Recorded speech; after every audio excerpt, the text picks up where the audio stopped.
কেমন আছো? ভালো আছি স্যার। আচ্ছা ঠিক আছে, তুমি যে প্রজেক্টটা তৈরি করেছো তোমরা, এই প্রজেক্টটা সম্পর্কে একটু বলো।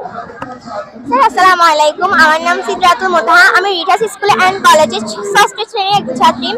আমি এখানে এনভায়রনমেন্ট পলিউশনের একটি মডেল বানিয়েছি। এখানে দেখা যাচ্ছে একটি ইন্ডাস্ট্রি রয়েছে, যেটার মধ্য থেকে খুব ক্ষতিকর কালো ধোঁয়া বেরোচ্ছে, যাতে রয়েছে কার্বন ডাইঅক্সাইড, সালফার এবং নাইট্রো ডাইঅক্সাইড, যা পৃথিবীর জন্য খুবই ক্ষতিকর, যা পৃথিবীর তাপমাত্রা ক্রমেই বাড়াচ্ছে। এছাড়া এই কালো ধোঁয়াগুলো শ্বাসকষ্টের কারণ হয়ে দাঁড়িয়ে যাচ্ছে।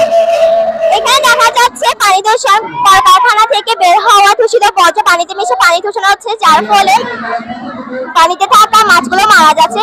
এছাড়া এই পানি যারা ব্যবহার করে তারা বিভিন্ন রোগে ভুগছে।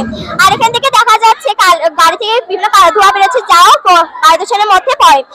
আর এখানে কলকারখানা বর্জ্য পদার্থ পানিতে পড়ে, মাটি দূষিত করছে। এছাড়া এখানে কেটে কাজ দূষণ করছে। এটাই আমাদের প্রজেক্টের।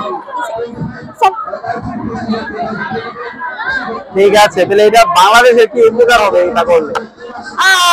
এটা বাংলাদেশের অনেক উপকার হয়ে থাকে, যেমন কলকারখানা থেকে আমরা বিভিন্ন জিনিস পেয়ে থাকি, কিন্তু এটা অপরদিকে অনেক খারাপও